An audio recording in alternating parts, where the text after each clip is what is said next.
So Darren, you've had a few days to reflect on Wednesday night, and I'm sure you would have seen it back as well. On second viewing, was it as good as the first? Some of it was very good.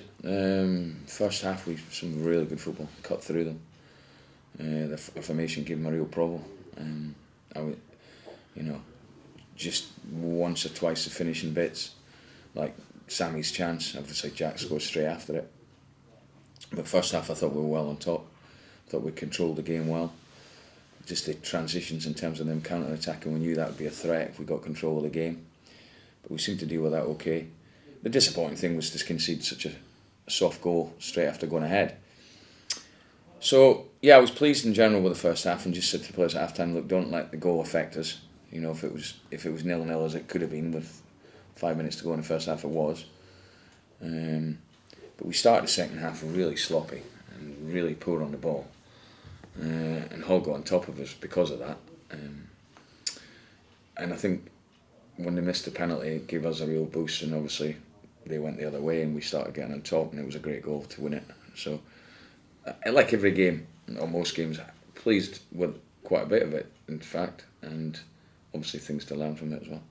Yeah, looking at sort of the system and how it works, and I think it was quite noticeable that Josh Knight, almost in possession was pushed to sort of a right back and allowed Nathan Thompson to get forward. Is that designed to help you play the ball out from the back, so it's less of a back three and more of a four, or is that just allowing someone like Nathan Thompson to get forward a bit more?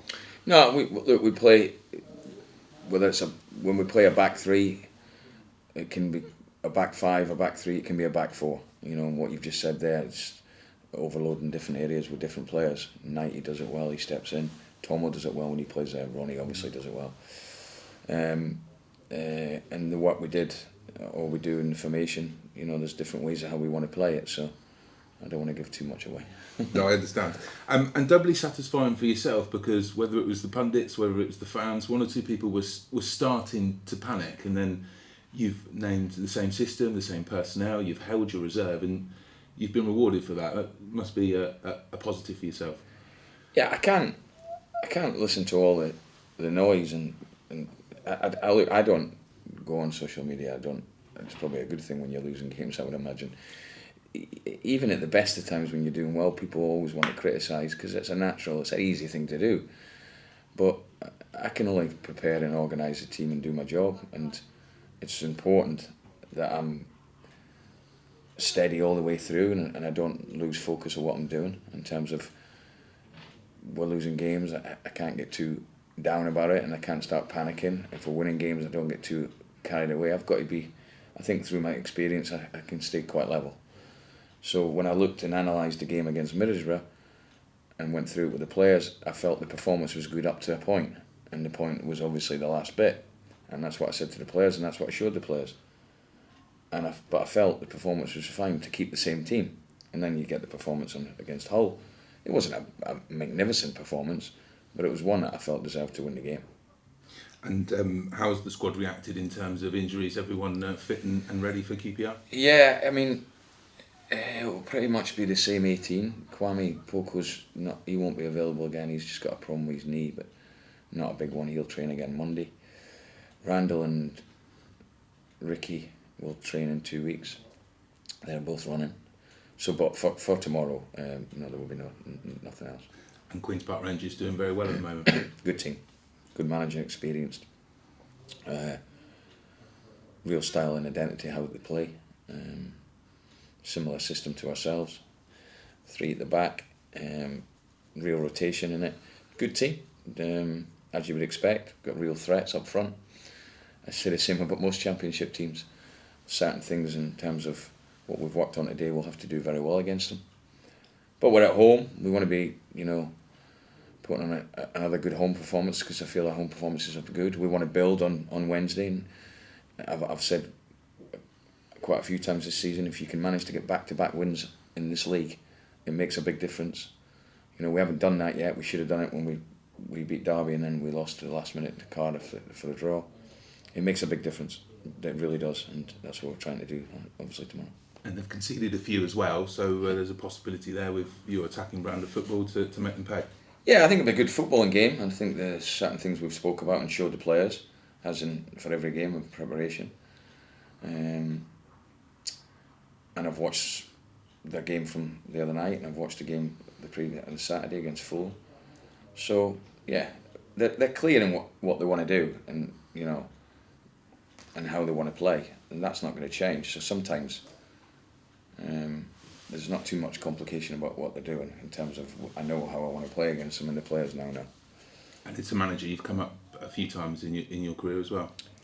I don't know if I have, I don't know how many times I've actually come up against Mark. I'd have to think. But he's done very, very well. He's had a very, very good career. And he's doing a good job there. He really is doing a good job there. And I wonder as well, I know it's a far-flung sort of destination at the moment for Peterborough United, but there's a lot going on at Newcastle United, and former teammate, I think, of yours, very briefly, Steve Bruce. What do you make of his situation? Is that sort of part and parcel of being a manager at the top end, or are you sympathetic to the position that he found himself in this week? Well, I think in the industry we're in, there's always, unfortunately, going to be speculation. When people are not doing well and with results, there's always going to be and pressure. But I think my opinion is the way it was dealt with and the way Steve was handled was appalling. I don't know what other industry would do it. He's just waiting to be people talking about him losing a job for about 2 weeks. I thought Steve dealt with it with dignity and class. He's a good man, and he was a former teammate. But I think everyone was just waiting for what day it would happen, and that's not a nice feeling for him or his family. And I think Steve's already said that. But look, he's a tough guy. He knows he'll get through it and all the rest of it. But I wouldn't have liked to have been in that position where you're just waiting for it to happen. And we can all put up with speculation. You can all put up with when you go through a bad run of games as a manager, the pressure. People start speculating about this, that, and the other. That's part of the industry. You don't go into it without having thick skin to deal with it. But I think this was different. And it's been sort of trumpeted with a bit of fanfare that this is a good thing, but the amount of money that the new owners have. Do you see that for English football? Do you see it's another superpower emerging, or is it a bad thing in terms of the money coming into the game? I don't know. You'd have to wait and see. I mean, that's something I don't really want to get into. They have clearly got an enormous wealth behind them. We've had past experiences of it where it's worked really, really well. Man City is the obvious one. So it gives them a fighting chance, and obviously we'll just have to see how it develops.